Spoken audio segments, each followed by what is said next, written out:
നമ്മളൊരു തൃശ്ശൂർ പോയിട്ട് ഒരു വെഞ്ചർ തുടങ്ങിയിട്ട് ആ വെഞ്ചർ സക്സസ്ഫുൾ ആക്കാൻ എനിക്ക് പറ്റിയില്ല.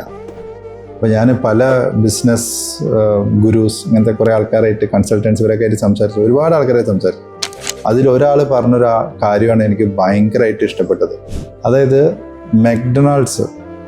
മെക്ഡൊണാൾഡ്സിൽ വേൾഡിൽ ഏറ്റവും ഫാസ്റ്റിൽ പൂട്ടിയ ഒരേ ഒരു ഔട്ട്ലെറ്റ് തൃശ്ശൂരിലാണ്. ആ പുള്ളി എന്നെ കമ്പയർ ചെയ്യുന്ന മെക്ഡൊണാൾഡ്സ് ആയിട്ടാണ് എവിടെ കിടക്കുന്നത്. അതായത് മെക്ഡൊണാൾഡ്സ് കേരളത്തിൽ വന്നപ്പോൾ ലുലുവിൽ സ്റ്റാർട്ട് ചെയ്തപ്പം ലുലുവിൽ ഏറ്റവും കൂടുതൽ അവർ നോക്കിയപ്പോൾ ഫുട്ഫോൾ കോട്ടയത്ത് നിന്നും തൃശ്ശൂരിൽ നിന്നാണ്. ഫുട്ഫോൾ മോർ ദാൻ 60% ഫുട്ഫോൾ. മെക്കൻസിയാണ് അവരുടെ ഇതെന്നൊക്കെയാണ് എന്നോട് പറഞ്ഞത്. അപ്പോൾ അവർ ഇതിടെ ഗ്രൗണ്ട് സ്റ്റഡി നോക്കിയപ്പം ഇത്രയും ഫുട്ഫോൾ ഉണ്ടെങ്കിൽ, അത്രയും ഡിമാൻഡ് ഉണ്ടെങ്കിൽ, why don't we go to them? ആ മാർക്കറ്റിൽ പോയിട്ട് അവരെ കാറ്റർ ചെയ്യാം. എന്നിട്ട് തൃശ്ശൂർ ബൈപ്പാസിൽ ഇവർ ഇത് ഓപ്പൺ ചെയ്തു. ഹാർഡ്ലി 2 months അവർക്കത് പൂട്ടേണ്ടി വന്നു.